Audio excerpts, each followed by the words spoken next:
二戰期間，侵華日軍嘅實力到底有幾勁？29艘航空母艦、成萬架零式戰鬥機、6000幾架坦克、3萬門火炮，就算擺到而家，都仲可以話係世界一流嘅軍事強國。反觀當時嘅中國軍隊，喺航母、戰機又唔夠，連彈藥都好短缺，但就係佢嘅軍隊，竟然喺長達14年嘅浴血奮戰入邊，最後打贏咗呢支強敵。佢嗰個積貧積弱、軍閥混戰嘅舊中國，到底係靠咩贏嘅？本來應該注定失敗嘅戰爭，真係淨係靠外部援助咩？答案可能會令你意想不到。由1840年嘅鴉片戰爭開始，中國就進入咗漫長嘅百年屈辱史。而1931年918事變爆發，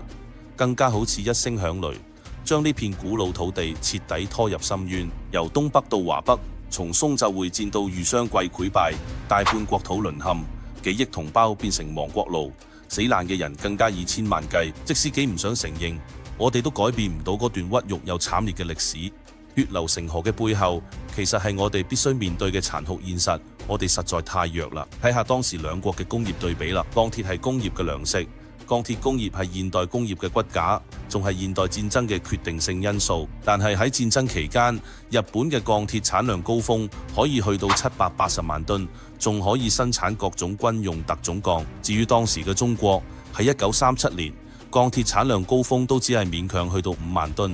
而戰爭爆發之後，仲一度跌到連1萬噸都冇。唔好講質量，淨係講數量都已經絕對落下風。據足夠嘅鋼鐵點樣生產槍炮，點樣生產飛機、戰艦，懸殊嘅工業實力直接決定咗兩國軍事實力嘅強弱。可惜嗰陣時嘅中國係絕對處於劣勢，大海上面飄住日軍軍旗嘅軍艦，佢哋可以任意對中國漫長嘅海岸線發動攻擊，向中國沿海城市發炮。而幾乎喺戰艦生產能力嘅中國，只可以靠士兵同所謂嘅暗防攻勢硬食住巨大嘅炮火。天空上面都係因為中國幾乎喺戰機生產能力，只可以捱住好似蝗蟲咁多喺日本軍機瘋狂轟炸。更衰嘅係，因為中國近代工業發展極度唔平衡，唔單止以輕工業為主，而且大部分都集中喺沿海、沿江嘅口岸城市。偏偏呢啲城市又係日軍首要攻擊目標，戰爭一爆發就好快失守，令本身工業已經好落後嘅中國，仲要失去咗超過90%嘅現代工業。就算國民政府緊急將好多工廠遷去西南，國力都已經大受打擊，甚至一度差嘅就完全消失，搞到喺抗日戰場上，中國一個師嘅火力成日都唔夠日軍一個營咁多。除咗工業同軍事上唔掂之外，嗰陣時中國嘅內政都亂到一啲粥。中央國民黨政府又貪污又冇能，成日爭權奪利，地方又有一大堆軍閥，各自鬥嚟鬥去。即使到咗抗日戰爭全面爆發之後，各方為咗民族大義團結一齊抗日，都仲係避免唔到喺戰場上互相陷害。特別係以蔣介石為首嘅國民黨中央勢力，仲要打住，打死日本兵唔緊要，打死雜牌軍先至最緊要。佢嘅心態成日喺戰場度整咗其他抗日武裝。1941年，超過8萬國民黨軍更加唔怕天下人指責，伏擊北上抗日嘅新四軍。堂堂抗戰陣營入邊，竟然仲有佢哋咁嘅心思，真係令人心痛。放眼戰場，日本有先進武器，訓練有素，軍隊管理成熟同埋強大嘅工業體系，而中國軍隊就裝備簡陋，彈藥短缺，指揮又亂，幾乎陷入連番慘敗嘅被動局面。喺睇嘅背景之下，中國軍隊又點樣可以睇到勝利呢？以後嚟人嘅角度嚟咗，好多人都覺得中國能夠贏得抗日戰爭係靠住美國同蘇聯嘅幫助。但其實如果你真係有詳細了解過抗日戰爭入邊日軍嘅表現，其實你就應該知道，就算喺美蘇出手，中國都一樣贏得到。佢中國憑咩可以贏呢？首先，正如毛主席講過，中國係一個弱國，但同時都係一個大國；日本係一個強國，但同時都係一個細國。所以中國應該盡量發揮自己嘅戰略重心，用空間換時間，慢慢同日本人耗落去。事實上都真係咁，隨住侵華戰爭不斷持續，日軍確實靠住強勁嘅軍事實力控制咗中國大部分土地，但同時因為日軍嘅殘暴，激起咗中國人嘅反抗。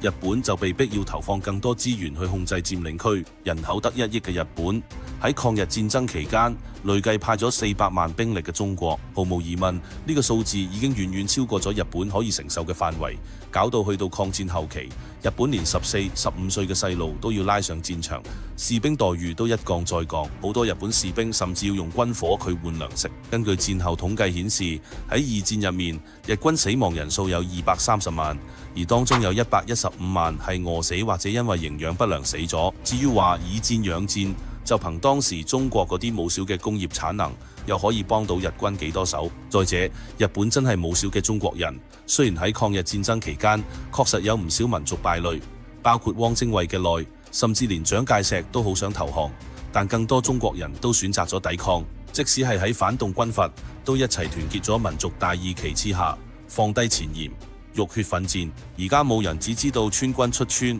但又有幾多人知道？其實喺1937年之前，四川軍閥有20幾個，真係一盤散沙。而家啲人只識得廣西蘭軍，但又有幾多人記得從1929年到1936年，桂西軍閥一直都係反蔣嘅先鋒。不過為咗民族大義，佢哋明知會俾蔣介石陷害，都依然義無反顧咁衝上九死一生嘅戰場。當然，付出最多嘅始終都係中國共產黨領導嘅八路軍戰士。長征之後，以蔣介石為首嘅反動派對革命根據地發出咗草要過火、石要過刀、人要換種咁口號。喺1933年至1936年間，晉江西一帶最少有500幾萬革命群眾慘遭殺害，福建、湖北等其他蘇區死亡人數都係以百萬計，而俾蔣介石屠殺嘅唔只得普通民眾。1940年，國民黨襲擊咗彭老總嘅家鄉，包括彭老總2個兄弟離內，多位親屬慘遭殺害。賀龍元帥仲慘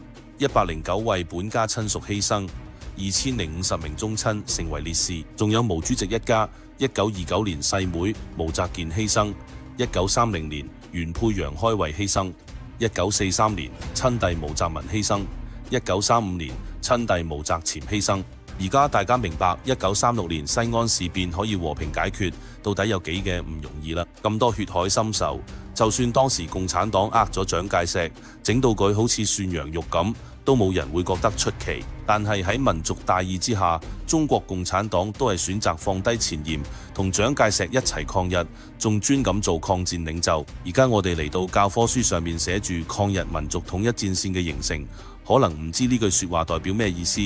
但係得當時嗰啲人先至明，